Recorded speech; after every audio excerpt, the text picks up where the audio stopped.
All right, everyone. So if you're an investor and you're trying to check out how to get into the business, or maybe you're already a seasoned investor and you're looking at different ways to finance your deals, we're going to be talking about DSCR today.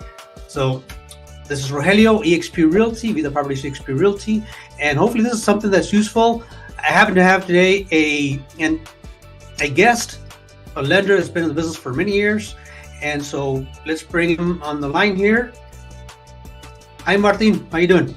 Hey, I'm doing pretty well. Thank you, Rogelio. This is Martin Vasquez from Excel Financial Group. We are a mortgage broker here in Colorado. Our headquarters is in Fort Collins. Okay, so Colorado business, Colorado lender.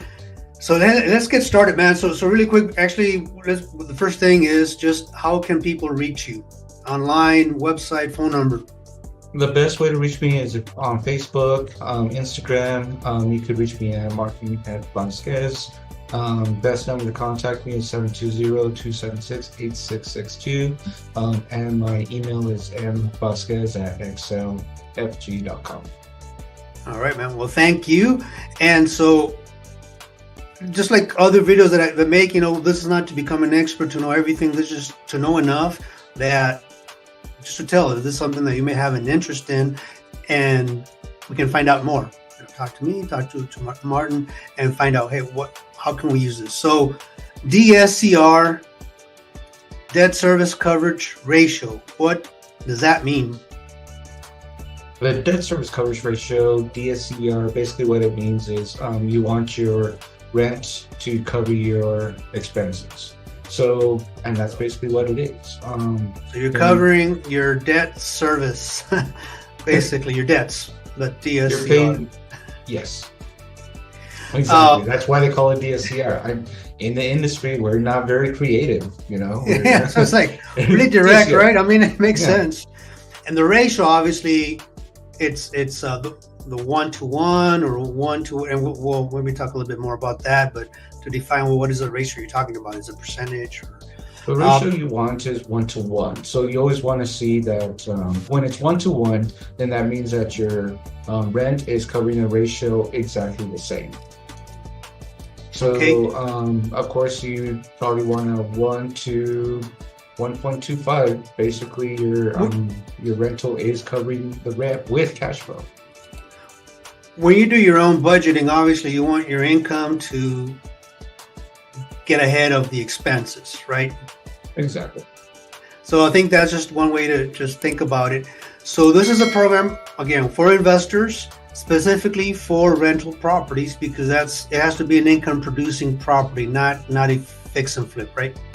Correct. This is for income producing property. We use the rent to offset any kind of mortgage payment, interest, or mortgage payment, insurance, and taxes. So you're not looking at your personal income, you're not looking at other business income. It's basically just based on what the property produces. Correct. When we look at these programs, we're not going to be asking for tax returns. Big one. Which is one of the biggest things, no tax returns, no W-2s, no schedules, no corporations or anything like that.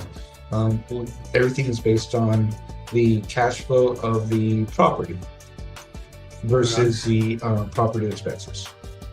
So one of the things that we're talking about is an unlimited number of finance properties. Tell me more about that. The unlimited number, you'd have no limit. So you, as a realtor, you know that you could only get like 10 conventional loans, correct? Before they're like, that we're done, that's it, no more financing for you. Yeah, no more, can't pass go. Sometimes it's way less than that as well, depending on who you're going through. Depending on the lender, at the same time, you start getting, you get more, you have to do more just to get those higher, just to get more properties. You have more criteria to get conventional loans up to 10. With DSCR, you're going to be underwritten every single time the same way. Unlimited amount. You have 13, 14, 15, 20, 25, 100. Man, so somebody's out there, they're already capped with their bank, wherever they're going through for financing, and says, that's it, no more.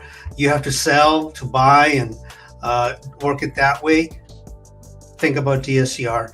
So thinking about who else would this be suitable for? So if business owners, 1099 income earners, people that have other basically properties, but they're showing losses for tax purposes. What as far as suitability, what else are we looking at? So what I had mentioned earlier, we're not going to ask for tax returns. As long as the rent is covering the expenses, we're good to go. No tax returns are being asked for. Basically, I just put your name. We will pull credit because your interest rate is going to be based on your credit. We will ask for reserves, so we will get bank statements, but no tax returns, no income, no other income is allowed on the application. Everything is just based on the property itself. So what would be, I guess, getting your foot in the door as far as the minimum requirement as far as credit score and minimum requirement as far as down payment? Minimum, I would say we have lenders that go as low as 640, 620 credit score.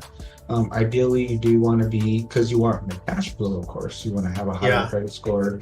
I always suggest clients to be about 700, 720 or plus. In the real world, is that going to happen? There are going to be clients lower than that. So it really depends on the client. But if we're talking about minimum, it's about 620. I do have a lender that does 620. Okay, which I guess we want better than that, because again, it's going to affect your interest rate, which is going to affect your cash flow. May turn a deal that was pretty good in the 700s, not so good in the low 600s, and then for down payment, a good amount to be ready, so that you're not going to say, oh, that we can't do that.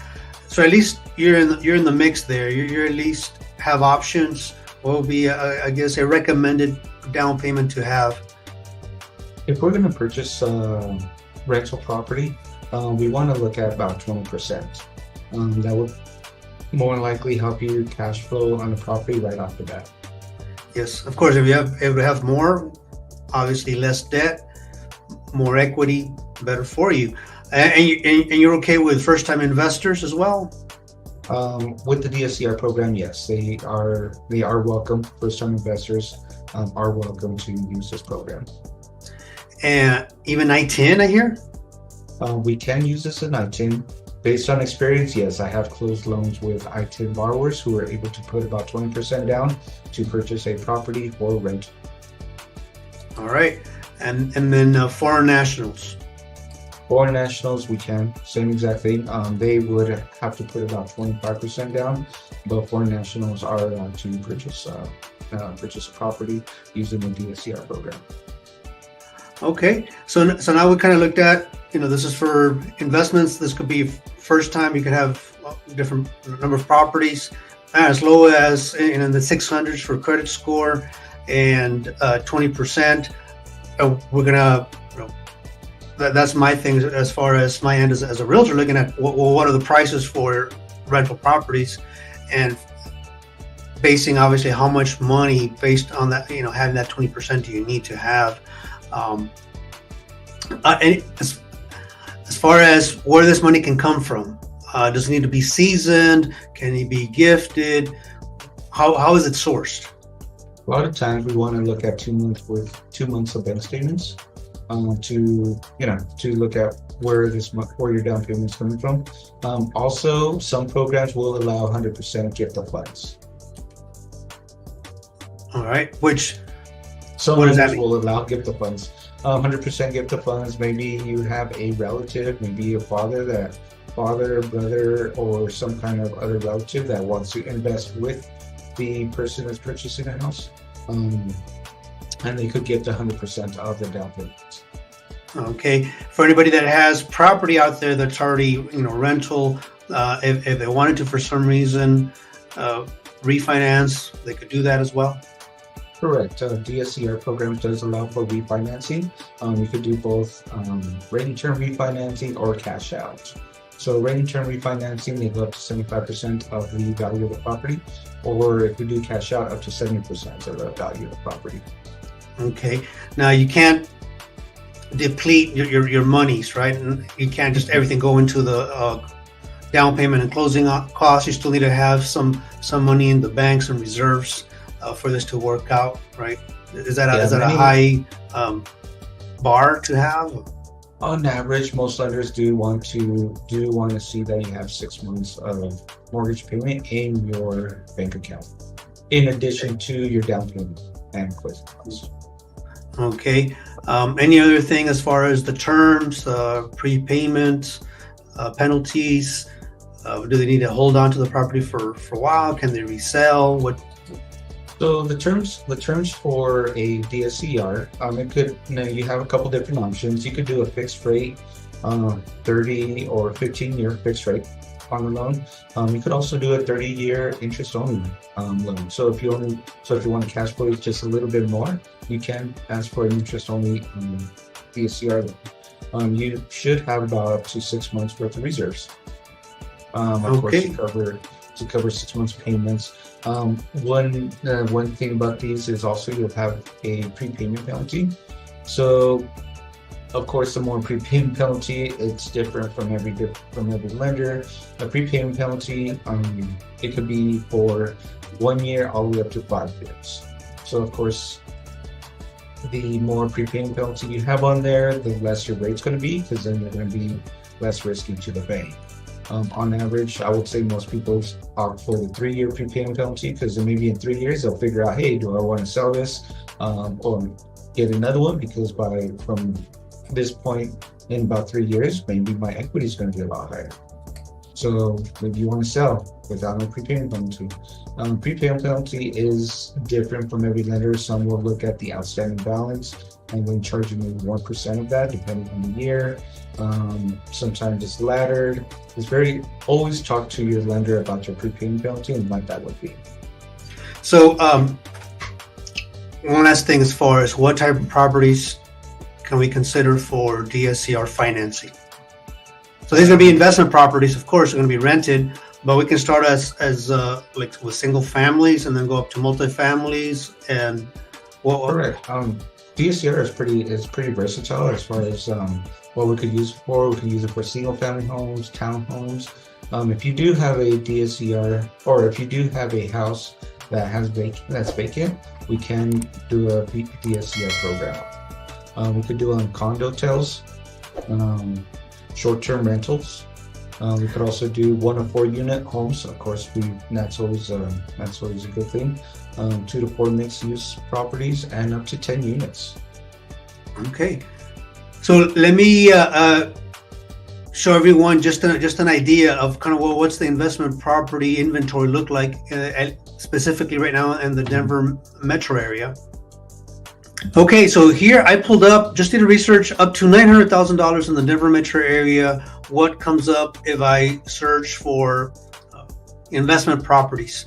And this includes single family. So you can see there's 72 of them. So I think that's a decent amount, under 900,000, starting at 415 for a single family. And you work, your way up from there. Different number of bedrooms, different number of units, levels, all sorts of different variations. So if we just look at one that is here at 530, and we're looking at this, so from my end, I'm looking at this, well, how long has it been in the market? It's been on the market already 140 days. They lowered the price, 20,000, so there might be some room for negotiation still. But even when we look at this current price of 530, and it's got two units for rent, and actually this is a question for you, Martin. So yes. Does it have to be units, or can it be number of like bedrooms? So like, let's say this is a place that's got 4 bedrooms and they rent them out individually. Does that count as income towards the DSCR? Yes, we'll use all 4 contracts, all lease agreements, combine them all together, and whatever that covers for Yeah. Okay, so it doesn't have to be like two separate units, like a duplex or a triplex or fourplex, that kind of thing. It could be like bedrooms that are, whatever is being rented is used for income. Whatever's being rented, we can use. Okay, so in this case, there are two bedrooms rented, and they have here $1,250 that is currently rented, and then of course they have on the other one, which must be way bigger and nicer, because they're saying you can rent it for $2,100, but it's vacant. You ran some numbers on this, just about what are we looking at here for the payment. On that payment, we're looking about $2,900. Right, and then you have to add in the monthly for taxes and insurance, right? So you need to have a good insurance policy. If we're able to determine that, yeah, we can in fact get the $3,200 and it comes out 1-to-1, then this property would qualify for that financing, and we're assuming 20% down as well. The interest is a little bit higher than if you're doing what we call full documentation, where you're showing your taxes, your all your other documentation besides your income, right? Correct. Sometimes I find that some of the DSCR programs the interest rate is a lot better. Sometimes on the scenario you just mentioned, I think we looked at, it was a 0.5% better than what we started out with. I did have a client that had a 780 credit score. The loan to value was 65%. He had very good cash flow, and the interest rate was about 1.5 better than what you would get as a regular conventional investment loan. All right.